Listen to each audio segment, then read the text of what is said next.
The people who at present inhabit these deserts know only that their ancestors have formerly conquered the world.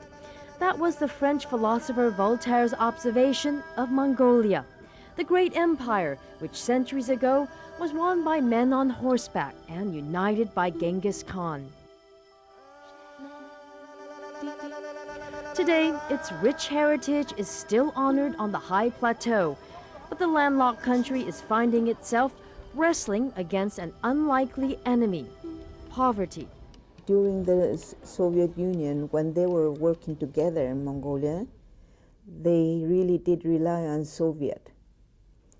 And then when they cracked down, Mongolian had no food or no support or nothing. Soviet Union subsidized heavily medical facilities like hospitals, schools, universities, government buildings, people's salaries, because far more money went into Mongolia than the Soviet Union got from Mongolia. But that all changed forever when the Kremlin fell.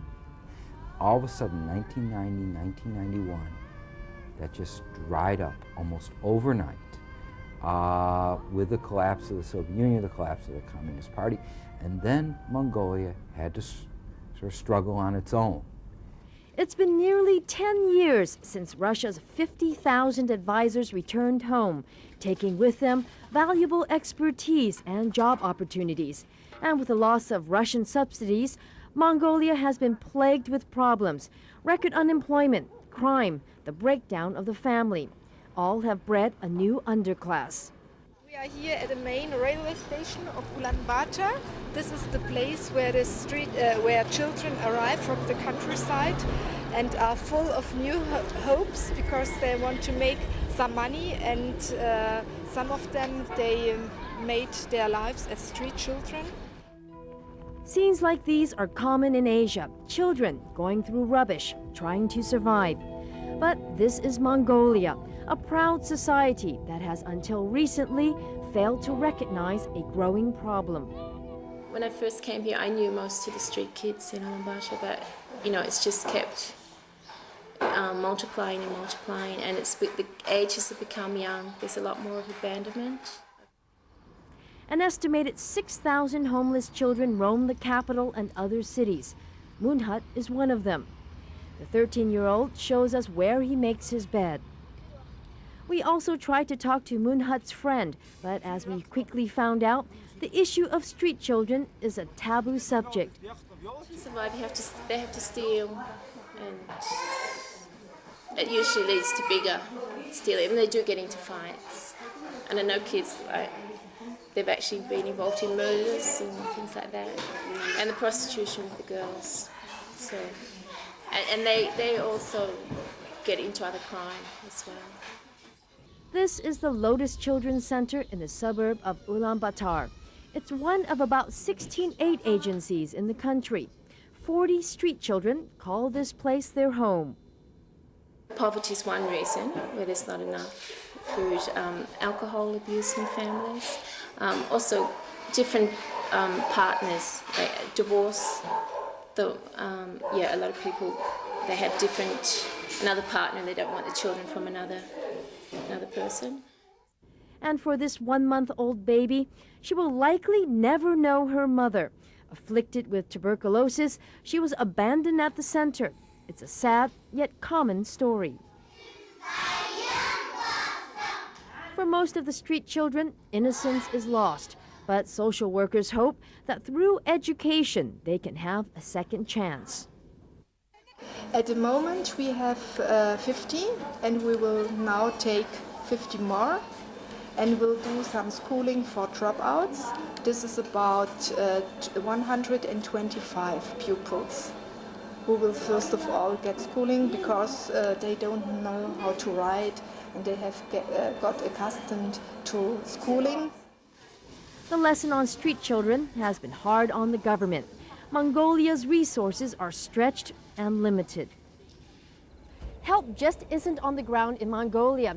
Outside the beleaguered country, the issue of street children is being highlighted in unlikely places by unlikely people. Diplomats are on the offensive, trying to highlight the plight of Mongolia's street children to those who know little of the country sandwiched between the former Soviet Union and China. Mongolia is a very beautiful country, but unfortunately there are quite a lot of so-called street children.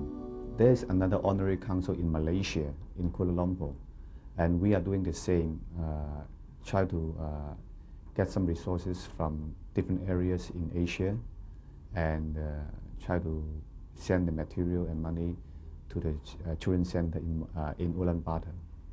Last year, Denny Young organized a group visit to Mongolia, where he and others personally delivered clothing and blankets to homeless children. They're simple necessities, but as winter approaches, they can make the difference between life or death. Mongolia is very, very cold. Sometimes it's minus 30, minus 40 degrees Celsius. And you can imagine for for small children, they cannot survive if they stay, over the ground. So during the winter time, quite a lot of them, they stay underground with the hot water pipe so that they can survive during the winter time. They're heartbreaking images, especially for Priscilla Mashkwafu. She left Mongolia at the age of 14, when it was still a satellite republic of the Soviet Union. When I see the kids with the bare feet on the snow walking back and forth, they try to warm their hand by their,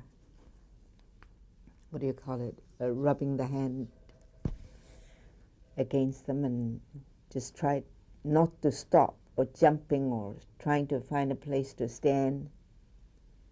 I felt very bad. She works closely with Denny Young in their campaign to help not only Mongolia's lost generation, but also the poor, to try and stem the problem. Single father or single mother, they can't support their kids, maybe. Maybe they have 3, 4 children and they can't support one of them or 2 of them. In the suburbs of Ulaanbaatar, the wife of the former British ambassador does some field work. Today we came to deliver the stove, and hopefully it's a new stove which should be much more healthy for them. It's much more environmentally friendly. It's been invented by a Mongolian, which I think is a good thing. Mongolians helping Mongolians. For aid agencies and diplomats, that's the name of the game. Mongolia eventually helping its own. As they hope, 16-year-old Yun Sun dreams. When she grows up, she wants to be an actress. But in life, there are no dress rehearsals. And the harsh drama on the streets is already being played out for Yun Sun and others who've been homeless as long as they can remember.